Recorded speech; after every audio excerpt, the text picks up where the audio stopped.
இந்த வீடியோ பார்க்குற உங்க எல்லாருக்குமே ஒரு கேள்விங்க. இப்போ தமிழ்நாட்டில நடக்கிற ஒயின் ஷாப் எல்லாமே கிட்டத்தட்ட 4000க்கு மேல இருக்குன்றாங்க. அந்த ஒயின் ஷாப் எல்லாம் பிரைவேட் கிட்ட போனா, இப்ப எப்படி இருக்கும்? இப்ப இருக்கிற மாரியே இருக்குமா? இல்ல குடிப்பழக்கம் அதிகமாயிடுமா? இல்ல சரக்கு குவாலிட்டியா கிடைக்குமா? ஸோ எந்த மாரி இருக்கும் அப்படின்ட்டு உங்களுடைய தாட்ட கீழ கமெண்ட்ல சொல்லுங்க. நம்ம மனித உயிருக்கு தீங்கா இருக்கிற அந்த மதுவ வந்து அரசாங்கமே விக்கிறது வந்து அரசாங்கத்துக்கு சரியா படல. அதனால இத வந்து பிரைவேட் கிட்ட குடுத்துடலாம் அப்படின்ற மாரி ஒரு பேச்சுவார்த்தை போறதா சொல்றாங்க.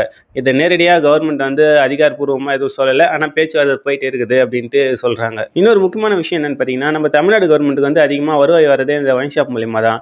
அதையுமே இந்த மாரி பிரைவேட் கிட்ட குடுத்துட்டா அவங்க என்ன பண்ணுவாங்க? ஏற்கனவே கடன்ல போகுது நாடு.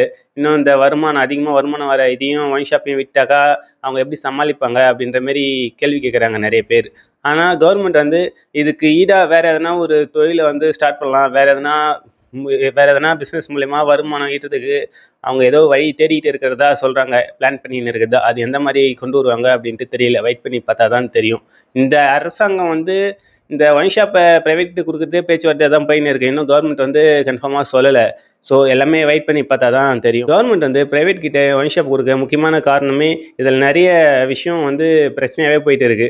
அதாவது ஒரு பக்கம் வருமானம் வர்றது இருந்தாலுமே, இன்னொரு பக்கம் அதில நெறைய எம்ஆர்பி ரேட்டுக்கு மேல விக்கிறாங்க. அப்புறம் ஊழல் நெறைய நடக்குது.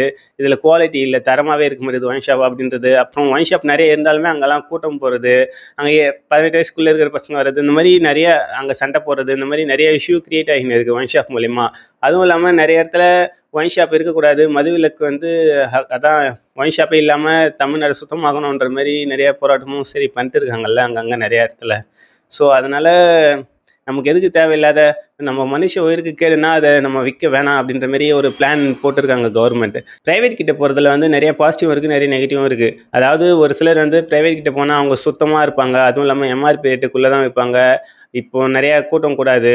ஓரளவுக்கான ஒழுங்கா இருக்கும் அப்படின்ற மாரி சொல்றாங்க. ஆனா நெகட்டிவா என்ன சொல்றாங்கன்னா, இது வந்து இப்போ அவங்க லாபத்துக்காக தான் பிரைவேட்னாலே அவங்க பிசினஸ் மாரி தான் பார்ப்பாங்க. அதில எப்படி நெறைய லாபம் எடுக்கலாம் அப்படின்ட்டு. ஸோ அதனால நெறைய கடைகள் திறப்பாங்க. இப்ப இருக்கிற மதுப்பழக்கம் வந்து நெறைய ஆயிடும். நெறைய பேர் யூஸ் பண்ண ஆரம்பிச்சுருவாங்க சரக்குலாம். அதனால தமிழ்நாடே மோசமான நிலைமைக்கு போயிடும்ன்ற மாரியும் சொல்லிட்டு இருக்காங்க. இது வந்து பக்கத்துல ஆந்திரா, கர்நாடகா, கேரளா அந்த மாரி இடத்துங்கள்லலாம் மாநிலத்திலலாம் இந்த மாரி தான் இருக்கு. பிரைவேட் தான் இருக்கு. அது மூலியமா ஒரு வசூல் மாரி ஒண்ணு பண்ணிட்டு இருக்காங்க. காசு வந்து இது பண்ணிட்டு இருக்காங்க கவர்மெண்ட்டு. கலெக்ஷன் மாரி பண்ணிட்டு இருக்காங்க. ஆனா அந்த மாரி பண்ணா இங்க வந்து இஷ்யூ ஆகும் அப்டின்ட்டு சில எதிர்க்கட்சிகள் சொல்றாங்க. எப்படியும் சரக்கு அடிக்கிறவங்க அடிச்சுன்னு தாங்க இருக்க போறாங்க. அது பிரைவேட் கிட்ட இருந்தா என்ன, கவர்மெண்ட் கிட்ட இருந்தா என்ன? அவங்களுக்கு தேவ அந்த எம்ஆர்பி ரேட்டுக்குள்ள அந்த குவான்டிட்டி இருக்கணும். அவ்வளோதான் மேட்ரு. மத்தபடி அவங்களுக்கு எந்த பிரச்சனையுமே கிடையாது. அதனால இது வந்து எனக்கு பெருசா எதுவும் படல. அதாவது பெருசா தப்பா படல பிரைவேட் கிட்ட போறது. பிரைவேட் கிட்ட போனாக்கா இவங்க வந்து கட்டுப்பாடு ஒழுங்கா வைக்கணும்.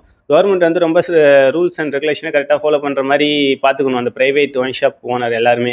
ஏன்னா அப்படி இருந்தால் தான் கட்டுப்பாட்டுக்குள்ளே இருக்கும். இப்போ வந்து மதுவிலக்கு அவங்க வந்து இந்த ஒயின் ஷாப்லாம் கொண்டு வந்ததே எதுக்கு கொண்டு வந்தாங்க? நிறைய பேர் பிரைவேட் கிட்ட இருந்தாக்கா அவங்கவுங்க எப்படி சொல்கிறது, கட்டுப்பாடு இல்லாமல் நிறைய பேர் சரக்கடிப்பாங்க, நிறைய பிரச்சனைகள் வரும். இந்த மாதிரியான இஷ்யூலாம் நிறைய இருக்குது. அதனால தானே அது மது வந்து உடம்புக்கும் கேடு தானே. ஸோ நம்ம வந்து லிமிட்டேஷனில் கொண்டு வரலாம், ஒரு கட்டுப்பாட்டுக்குள்ளே இருக்கும் அப்படின்றதுனால தான் கவர்மெண்ட்டே விற்றாங்க. இருந்தாலும் ப்ரைவேட் பஸ்லாம் தான் இருந்துச்சு, ஆனால் கம்மியாகிருந்துச்சு. இப்போ வந்து ப்ரைவேட் கிட்ட ஃபுல்லாக கொடுத்துட்டாங்கனாக்கா அவங்க பழைய கருத்து சொன்னாங்கல்ல, இந்த மாதிரி மக்கள் அதிகமாக யூஸ் பண்ணுவாங்கன்ட்டு, அந்த மாதிரி தான் இப்போ சொல்லிட்டு இருக்காங்க. ஆனால் அது பெருசாக எனக்கு ஒன்றும் நெகட்டிவாக படலை. எப்படி பார்த்தாலும் அடிக்கிறவன் அடிக்க தான் போகிறான், எதுவும் யார் விற்றா என்ன. இங்கே கவர்மெண்ட் வந்து முக்கியமாக பார்க்க வேண்டியது கட்டுப்பாடு மட்டும்தான்.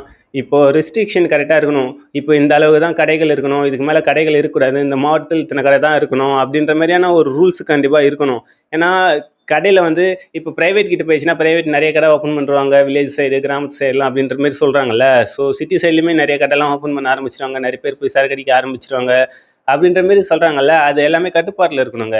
இப்போ எவ்வளோ கடை இருக்கோ அதேமாரி கடையை மெயின்டைன் பண்ணுற மாதிரி இருக்கணும். நிறைய கடை இல்லாத பார்த்துக்கணும், நிறைய பார்ஸ்லாம் ஓப்பன் பண்ணாத, கிட்ட கிட்ட இல்லாமல் கோவில், இந்த கல்வி பயிலும் இடம், இந்த மாதிரி எங்கேயுமே கிட்ட இல்லாமல் பார்த்துக்கினாலே போதும். அந்த இப்போ ரூல்ஸ் ஃபாலோ பண்ணுறாங்கல்ல, இதை விட இன்னும் கொஞ்சம் ஸ்ட்ரிக்டாக ஃபாலோ பண்ணாலே போதும். இதுக்கு ஆல்டர்னேட்டிவாக நம்ம கவர்மெண்ட் வந்து வேறு எதனா பிஸ்னஸ் வந்து கையில் கொண்டு வந்தால் கரெக்டாக இருக்கும். நம்ம சீமான் அண்ணன் சொன்ன மாதிரி விவசாயம் சம்மந்தமான எதனா ஒரு சைடுலேருந்து கொஞ்சம் கவர்மெண்ட்டு வருவாய் ஈட்டுற மாதிரியான எதனா ஒரு வழி கொண்டு வந்தால் இன்னும் பயங்கரமாக இருக்கும்ல.